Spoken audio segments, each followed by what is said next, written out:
This podcast is a quest for well-being, a quest for a meaningful life through the exploration of fundamental truth. Enlightening ideas, insights on physical, mental, and spiritual health.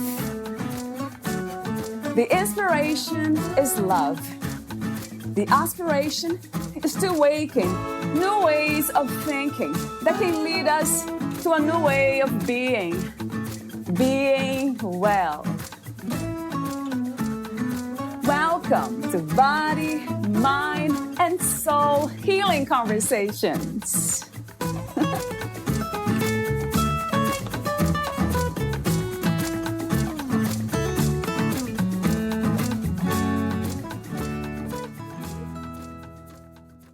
It's never too late to make changes that allow you to have a more meaningful and fulfilling life that reflects who you really are, and let go of an image that was created before you even had a chance to get to know yourself. Valeria interviews Kristen Holbrook. She's a registered clinical counselor in Coquitlam, BC. Prior to obtaining her master's in counseling psychology, Kristen worked for several years in the helping profession and completed her degree in psychology. She has always had a desire to work with others and a fascination with understanding what drives people to think, feel, and behave in the ways that they do. Since becoming a counselor, Kristen has counseled in an agency that specializes in trauma and abuse, as well as treatment centers counseling those with concurrent disorders. Kristen established her private practice, Kristen Holbrook Counselling, in 2016, where she works with adults, youth, and couples, treating a wide array of presenting issues. She has since expanded her practice to include a team of counselors with varying specialties.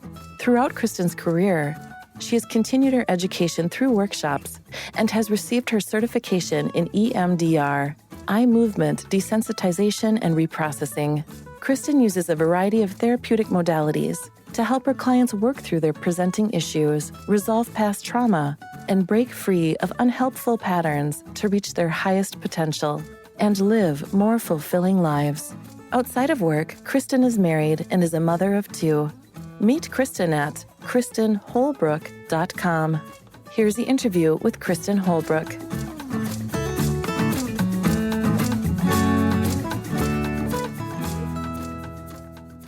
In your own words, who is Kristen Holbrook? Yeah, I think that's such an interesting question because I think we tend to define ourselves through the roles we take on and our personality characteristics, our experiences. And yet I think we are so much more than any of those things. I will start with that. I am a counselor. I absolutely love what I do. I have a passion for working with people and, facilitating their self-exploration and overcoming any limiting ways that they might see themselves to get to know themselves better. I'm a wife, I'm a mother, I take on many different roles in my life. I would say I'm empathetic. I have a curiosity that probably led me into my current career. Yes. Yeah. Oh, wow. But as I say, I think we're much more than that, however.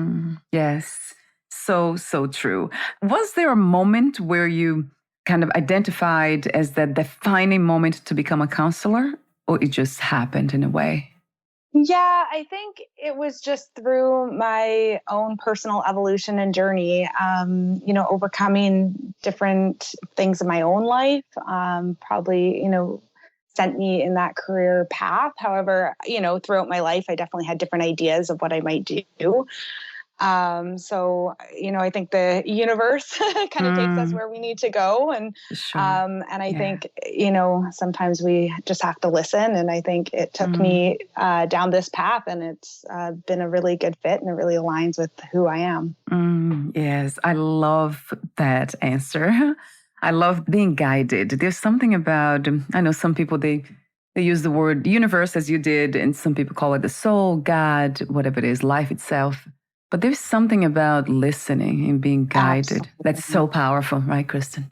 Absolutely. I think we run into the biggest barriers when we're not listening, and we're not really aligning with, our higher self or whatever it is that might be guiding us. Yes, right. And with that in mind, actually, the topic of our conversation today is core beliefs and how they can interfere with getting to know our authentic selves. So I guess this is the moment to ask you this open question about the authentic self. How would you describe what that is?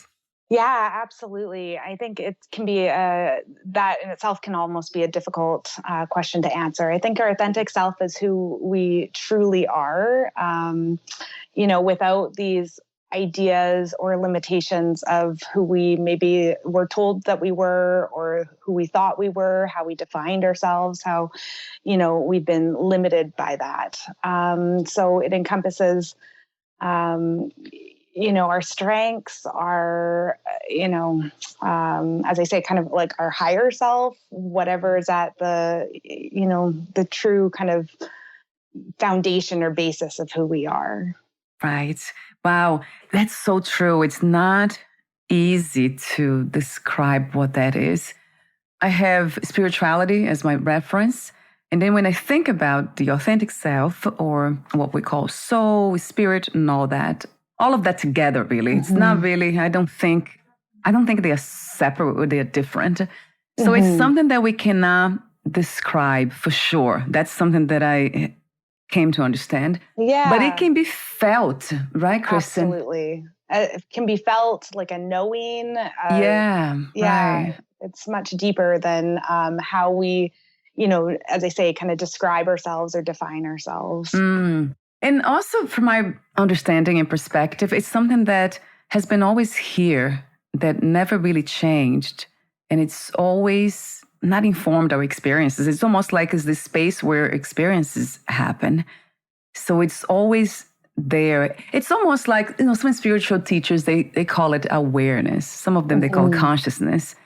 But I don't know if that it's similar to the authentic self. So from my perspective, it's something that is awareness itself. It's knowing that you're alive. So it's not the experience, but it's that which it's aware of what's happening, of experience, not mixed with experience, because it's able to see experience. Yeah, absolutely. Because I would say experience, how we experience something is almost our perception of it, right? Like how we describe an experience is our perception of it. And as you say, it's almost the seeing, the witnessing without judgment, without defining. Yeah. No filters. There's no belief systems. It's just pure. And I wonder if it is possible, though, to actually see reality for what is, without any filters, we are in the body mind. How can we see it? Perceive the world without biases. I'm wondering if we can have that much of clarity. Do you think it's possible? Yeah. I think the human experience often, we're embodied, so we have those filters, we have our senses that interpret our experiences and our environments. Are there people who are able to detach? I think so, right? I think people who truly, kind of have mastered that art of meditation, or, these ways of detaching. However, I think even those people, they come back to our shared reality. Yes, right. They have to come down, as Ramdas used to say, right? You go up and then you come down. Yes, I remember spiritual teachers saying that they were trying to ask him that question. What do you see? How do you perceive reality without any filters, without belief systems? Just, in its most pure form. And he said something like, it's the same. I see what you see, but it doesn't affect me the way it affects you. So it's almost like being untouched by what changes, because you're so connected with that which doesn't change, which is our true nature, that you're able not to, it's almost like becoming indifferent to experience, which doesn't sound too good, right? It's like without no feelings, no emotions. It's just. I think it speaks to the detaching, right? But I don't. I think that's I think part of our human experience isn't necessarily living in that. Perhaps for some people, absolutely. But I think the lessons that we learn for a lot of us, stem from experiencing life in a different way. Right. Most of us. Yes. So with that in mind too, what is the human experience? What do you feel like that would be if there is such a thing? Yeah, I mean, I think the human experience for, a lot of us is evolving, growing, learning lessons through any hardship, through any, difficulties we experience. We take the lesson from that and, be able to facilitate our own personal evolution. Yes. Would you include in that personal evolution, let's say journey destination / destination, would that include the sense of happiness and peace? Or would you describe it differently? Would you use different words? I think happiness is, I think we tend to strive for happiness, but I don't know that's always what we need to be striving for. It's one of many emotions. And I think if we overvalue that emotion, then we might be missing, what it is that we can learn from all of these other experiences. But definitely maybe an inner peace, being able to find that inner peace regardless of what we're going through, or at least be able to make meaning out of what it is that we're going through. Yes, beautiful answer. I love that. Yeah, it resonates true to me. Inner peace, right? I usually don't think about happiness, but inner peace. I do use the word joy. Even my website is Fit for Joy, because the experiences I had by living in the past, the mind was I had a lot of childhood trauma, and it was so consumed with the past, trying to solve it. And it was actually recreating everything, all the suffering. Absolutely. Over and over again. And then at some point, that was realized because I had not done therapy. I definitely should have, in a way. It wasn't my path, though. It's fused to me today. But at some point, it couldn't go on kind of living that way. And there was the realization that I was already fit for joy. I was ready to be happy or to feel better, per se. Yeah. So I think the word, I don't know, joy has, for some reason, it feels a bit different than the idea of happiness, doesn't it? I agree. Absolutely. I agree with that. Yeah. There's something different about joy and happiness. I think, when we think of happiness, we look at all of our behaviors or what we might do to try to be happy. And a lot of them are very destructive. Right. Yes, because it's mixed up with pleasure or trying to push away pain and going after pleasure. Right. That's addictions, right? They are very good examples of that. Yeah, absolutely. Another open question I have for you, Kristen, is about mental health. How do you define mental health these days? Yeah, mental health. I mean, I think many people might define it or describe it differently. I think it's the focus really is just on, reducing the stigmatization that, it's had for so many years and recognizing that we need to pay more attention to what people's experiences are without, defining as good or bad or, it's just kind of looking at, okay, so what is going on for this person? And is there a way to gain more understanding of what we can do to, create more fulfillment, create more self-understanding, because, it's a difficult question because, I think it's important though, in the sense that, we've given so much focus to physical health for however long. And I think obviously they go hand in hand. But it really is allowing ourselves to recognize that, how we feel, how we are experiencing things, how we're defining ourselves is also important. Yes, absolutely. I love the piece of self-knowledge.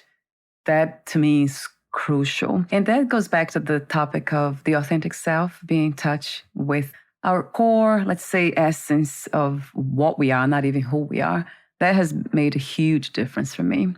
Coming from that place, that feels like very warm. For some reason, it feels like, every whatever I'm doing now, it feels like, I'm supposed to be doing this. And then there's a Right. smile on my face. So that's to me, I define that as mental health, but spiritually informed anyway. But that's a question for you too, that I'm curious to know. Do you have any spiritual practices or understandings of yourself in life? Or you go more in the psychology way? No, I think they both are so important. I don't think that, in working with my clients, I can work with them at any capacity, but for myself, spiritual self is incredibly important. It's an important part of my own journey. So, when we look at, for example, these limiting beliefs or negative core beliefs, these ways that we define ourselves that are, not helpful anymore, does a person need to be spiritual in order to see that these old ways of defining themselves are no longer working? Not at all, right? We can see why they aren't working, and we can see why breaking out of those can be beneficial to creating a more healthy and fulfilling life. But for myself, my spirituality is very important. I do believe that there's a higher self. I do believe that, what we call like our small self, living this lifetime, this journey. Yes. And a lot of, what we describe as mental health issues, anxiety, depression, et cetera. I mean, I think that it's actually ego caught up that create some of these problems for ourselves. Yes, I couldn't hear you from a moment, like for about a second. So all these problems, depression, anxiety, you said it's ego related or ego? Well, it's the aspect of ourselves that might not be connected to the knowing, right? Yes, That essence of who we are. Yes, that a lot of us call it the ego, right? The false self. It's true. Do you actually use that word in your practice, Kristen, or you're just using it now? But you usually don't use those terms, ego and the false self. So it depends on, how I'm working with the person and where they're at, because I'm always, working with somebody kind of with where they're at. But absolutely, I think, how we define ego in mainstream Yes. dialogue Yes. can look different than the ways that I'm using it right now. So I am careful about some of the wording because I don't want it to be misinterpreted. We think of the ego as, this like overinflated sense of self.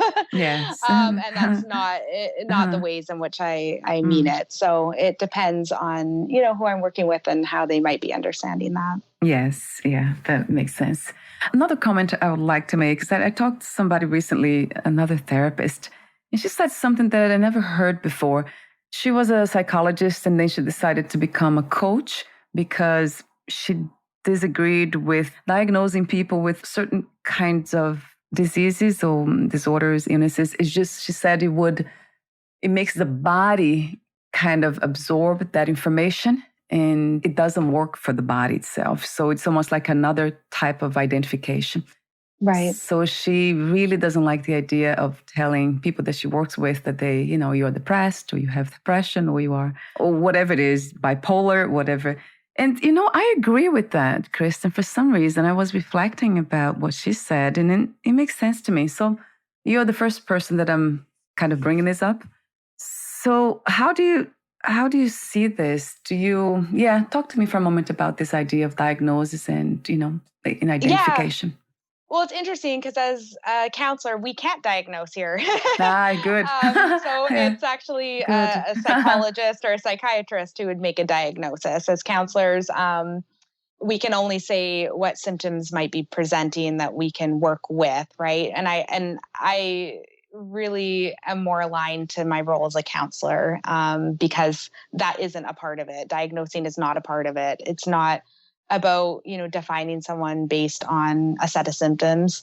It's understanding what their experience is. A lot of these, as you mentioned, like bipolar, anxiety, et cetera. I mean, it often stems from past trauma and they're just traumatic responses. So let's work with that. Right. And, if we can better understand the person as and their experience in the larger picture, it's much easier to get to a place where the person feels much healthier and just, having a better understanding of themselves. Yes. Yeah, you mentioned that before, actually. That's why it reminded me of that comment. Yes, that really, for some reason, it resonates true to me. My husband has a friend who was diagnosed a long time ago with being an alcoholic. And I remember when I met him, that's what he said, basically. Almost the first words out of his mouth, that he was an alcoholic. And my heart it broke my heart to hear that, because it was really sad to hear that from him. And he kept saying that, like throughout to now, if we meet, he would say that, repeat. It's almost like he is holding on to the diagnosis, to that label. It's a form of healing. It's very interesting. I talked to him, and I told him many times, do you really know who you are or what you are? You're not a label. But he would just brush me off and say, no, you don't understand. And I have to say that to myself. So do you work with also people with addictions? And I know alcoholism is a different department, I would say, but I would love to hear from you about that. Yeah, I do work with people who have addictions. I agree. I think, if we define ourselves by anything, then it's very hard to break out of that. And we tend to, for some people, it maybe is helpful. It keeps them accountable. It keeps them on track. So I'm not at all discounting if it's helpful for the individual. I think, each person is different in that way. Right. And I think for AA, a big part of their philosophy is by, saying it and reminding that person that you're an alcoholic for life, right? That is, and I think there is an accountability piece that is part of that philosophy. However, I think, for myself, when it comes back to these limiting beliefs, whether it's, the messages we received growing up about who we are, or these labels, once we define ourselves by that, then we start to reenact patterns based on that. So, I think it is really important to see ourselves as much bigger and greater than that, and be able to, maybe that was something that was a part of our life that we, at one time, but, we can evolve and grow and change and be on a greater journey. Yes. I love to hear that from you too. Yes, absolutely. Yes. Yes to everything a billion times. Yeah, the labels. And I do understand about the accountability piece. Yes, that's what it sounds like when I listen to him talking about himself. It's almost as if it's better to think that way, that he's an alcoholic, than think that he's a mad person, that he used to drink like somebody without any control and do harmful things. So I guess it's a replacement for that, and it feels better to him. I still, every time we meet, I tell him, no, you're not an alcoholic. Right. I know it's not. I have to. It's almost like I can't help it because it doesn't resonate every time I see him holding on to the labels. Actually, with anyone, myself, this is the work I do too, not to be as free as possible from labels. So I guess that has helped me a lot. And that's why perhaps I act this way. But talk to me about your company. You're the founder of Kristen Holbrook Counselling, the services that you offer there. And I know you have a team of counselors as well. Yeah, talk to me for a moment about that, Kristen. Yeah, absolutely. So I worked, for a number of years in agency settings and other contexts, treatment centers, et cetera.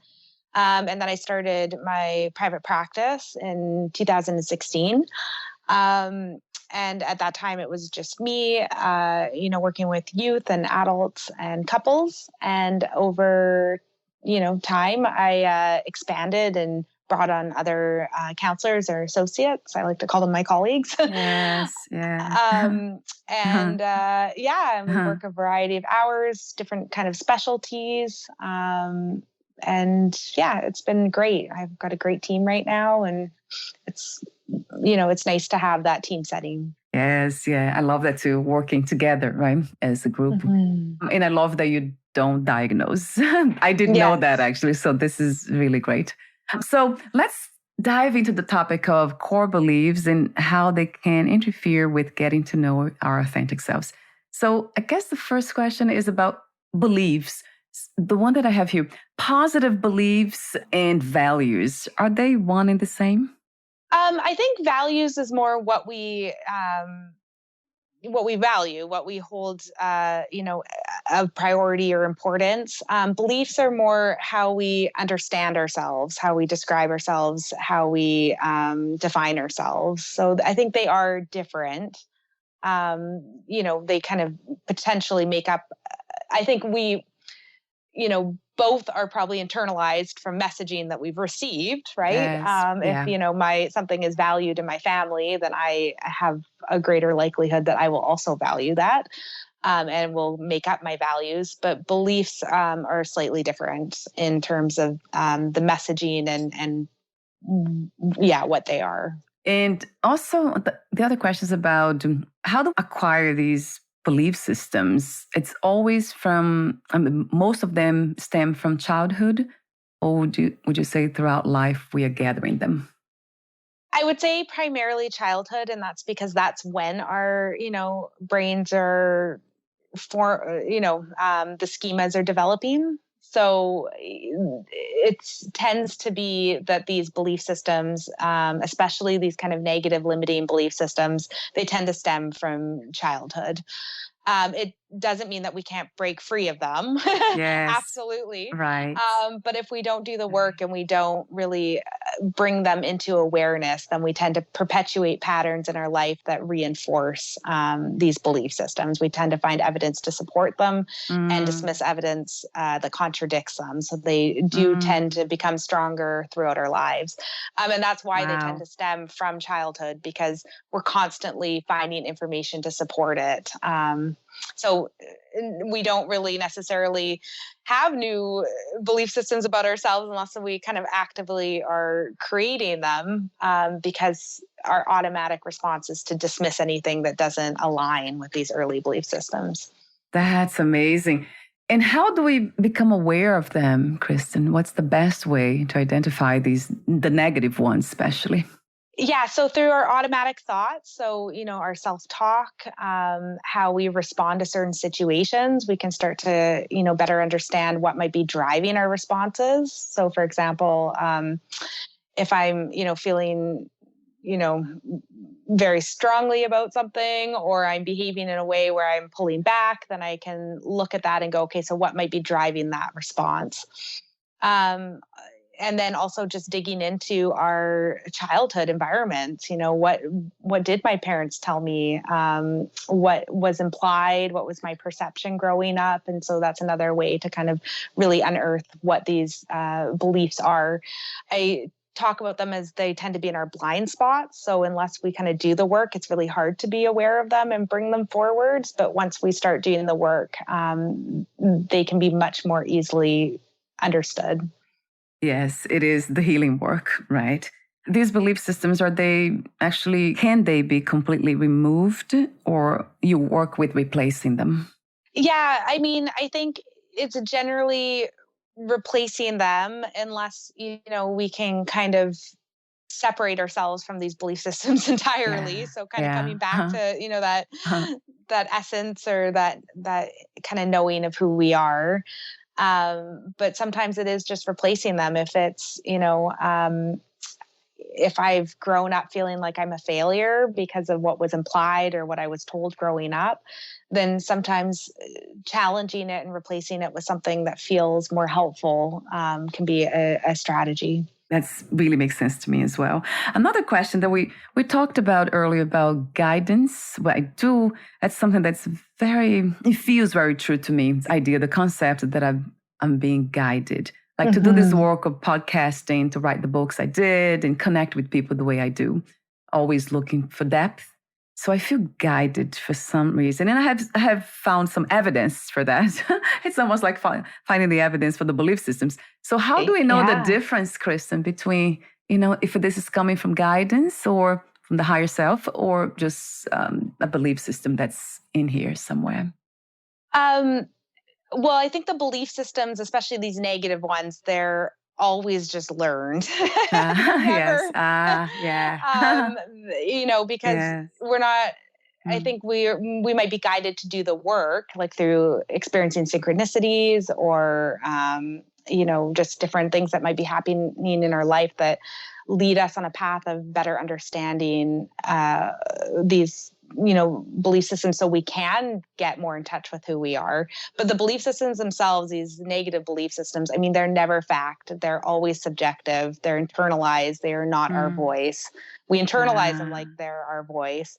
Mm. But they Mm. are, from learn from the people around us. And sometimes it's just our perception, and sometimes, our parents are wounded themselves, and so, their behaviors or what they're telling us isn't always the healthiest. Right. And it feels like it's always repetition too, isn't it? It's never new, fresh. It's always the same. It has been my observation too when I think about those negative belief systems. They repeat itself. It's not fresh, not something negative fresh that I'm feeling. I have been, Totally. yes. Is that true? Is that something am I accurate with that assessment? Yeah, absolutely. I would say that most of them we've been holding on to for a very long time without realizing it. And they've been guiding our behaviors and thoughts for a very long time. And it's an old dialogue, an old way of seeing ourselves. And as I say, they get perpetuated by our, because we tend to find evidence that supports it throughout our lives. So they can get stronger and stronger. But they're not new. They're not fresh. Yeah, it really feels that way. Another question I have for you that I have asked some people here, I guess from my own understanding as well. What is the difference between the subconscious and the unconscious mind? Any ideas? Oh, wow. Yeah, I don't know. Yeah. I mean, a lot of people define it differently, like both of those concepts that, you ask different people. I would say the subconscious is what's potentially driving some of these behaviors and thoughts without us having an awareness of it. Yeah. But I mean, some people believe that the subconscious is, where higher self lays. I Yeah. know that some people describe it that way. Uh-huh. So I think it depends on whether, from a psychological standpoint and how it's defined through that versus, other people's understandings of it. That is very true. And the unconscious is already kind of self-explanatory in a way. We are not conscious of it, whatever it is. Right. We are not even acting upon it. We're just completely unaware of it. Yeah. Which to me, in a way, it is the authentic self. Most of us are really unconscious about the authentic self. It's right here, right now, but we are just taking this experience as it is in a sense of mind, body only, and we are ignoring that which is aware of what is changing of the experience. So I don't know, for some reason, my research is, my studies, they're all spiritual with that background of meditation, reflection, contemplation. So it's not a psychological one. But the more I talk to psychologists and therapists and counselors like yourself, I see that being the case, that we are actually unconscious to the authentic self, the higher self. We are not always conscious. We don't know that's here. I don't know if that makes sense to you, but yeah, no, absolutely. I think through our lives we become easily programmable just based on the human nature. And I think it's our job almost to unprogram some of these things that we've learned to get to know ourselves on a much deeper level. Yes, a billion times to that. And this is why I do the work I do, of having these conversations, and also personally the work of going deeper in a sense of uncovering that unconscious, not even the unconscious mind, but what is here that's not easily accessed. We cannot really kind of bring it to life, which maybe because it's life itself, it can't really be described as we talked before. And that's very interesting. But there's so much peace in there, Kristen, right? Yeah, I think it's what we learn through our lives, as I say, kind of about ourselves, that creates these, anxieties, et cetera, that gets in the way of being in touch with that inner peace. Yes, yes. And I love your message on your website, the article you sent to me about that's never too late. So that's such a beautiful message. You wrote, it's never too late to make change that allow you to have a more meaningful and fulfilling life that reflects who you really are and let go of an image that was created before you even had a chance to get to know yourself. That's a profound message for all of us. Yeah. You kind of stopped me in there when I had to have this piece in here because it's really, really, really true. Yeah, thank you. Yeah.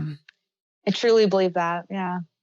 Do you have clients that are over 50? I'm just wondering Yes. if you do? Yes, That's and beautiful. that's part of sometimes where that message comes from, because people will say, oh, I should have done this, 30 years ago, or, maybe it's too late for me. And that's so not the truth. I think, any time that we can discover ourselves and break free of these limiting beliefs, is, that's the time to do it. I mean, that's what life is about. If we can do it in our lifetime, then, that's great.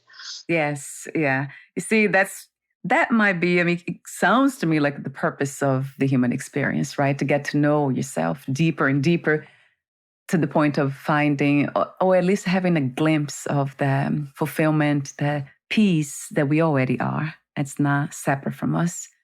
Absolutely. That's a beautiful message, though. I really wish that for everyone. My husband is 64 and he's very open, but I see also that he's close to certain things. So it seems like it becomes a little bit more challenging, right, Kristen, as you get older, because of those belief systems, they become stronger. Yeah, I think they become stronger, more reinforced. And I think sometimes, obviously it's scary to look at them. But I think for some people too, it's kind of like the regret or the what ifs that come almost with not. Yeah. So, but I think it's really about understanding that everything that we've gone through has gotten us to that place of that knowing. So there is no going back and doing it sooner. You needed those life experiences to get you to where you are right now. Yes. Beautifully said. Wisely said. Yes. Yeah.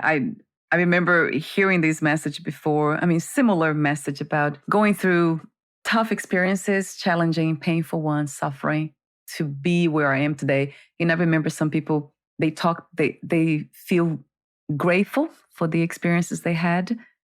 And I remember kind of every time I heard that, I'm grateful to have been through all these challenges because I am who I am today because of them. So that never resonated true to me. I'm not grateful for all the hardships that I went through. But the way you put it, it makes sense. Yeah, I think it's, what we call traumatic growth. So it's not that we ever wish trauma upon anyone, nor do we wish it upon ourselves. Gosh, But when we initially go through it, we can feel broken, damaged, a victim, all of these things. And then over time, when we can make meaning of it, when we can grow from it, then we can see our strength and our resilience. We can relate to people in a different way, potentially, become an advocate. So there's so much growth that comes from it. And I think what people are grateful for is that growth that comes from it, because they might have not reached that point without the trauma. But I don't think anyone necessarily, or, I don't think anyone wishes trauma to get to that point. In order to grow, right? Yes. Yeah, that's true. Yeah, yes. That way sounds so much better to me. So we're almost at the end. I do have a few more questions for you, the ending questions. But before that, I'd like to mention this, that I loved our conversation. I love how spontaneous you are. You're very open to these questions that sometimes just come up to me in the moment. So thank you for being open. And yeah, no, I appreciate it. It's great. It's a lot of fun. I love your laughter. Thank you. It's really contagious. I'm like all over the place here myself when I hear you laughing. So, Kristen, do you offer services, counseling services in person, groups, a corporation, online, or only some of them? In person and virtually. Yeah. So I do have an office where we see clients in person, but for convenience, obviously, we offer the virtual counseling as well. Okay, that's great to know. I have the website here. Let me see if I put it in. No, I didn't. I usually have at the end of my notes, but I do have your website here. So it's KristenHolbrook.com. Is that Yes, the that's one? right. Yeah, that's the one. So I'll have the website on the podcast notes. But my ending questions, I'll ask you this one that I usually ask everyone for some reason. It feels meaningful to me. What 3 experiences you wish everyone to have before they lose the body, before they die? Yeah, I guess 3 experiences. Having a chance to maybe really understand the difference between these past belief systems that they may have learned versus that inner peace or knowing. So, just being able to kind of separate those two. Just experiencing love at its, kind of almost highest frequency. Um, and to be able to, maybe make meaning out of the experiences that they have had, learn, grow, to not get stuck in them. Yes, I love your wisdom. They're timeless to me. Love is a big one, isn't it? Being able to feel love. Thank you so much, Kristen, again, for your presence Thank in you. our shared reality, for everything that you're doing. It's really close to my heart. Thank you. Thank you so much. So we'll talk again. Take good care, and we'll be in touch again. Bye for now. Great. Hi, thank you. Thank you, Kristen.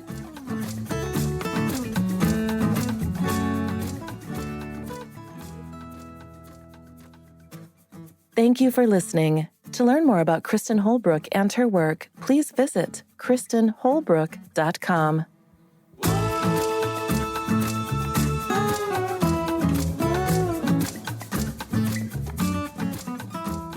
To learn more about this podcast, please visit fitforjoy.org/podcast.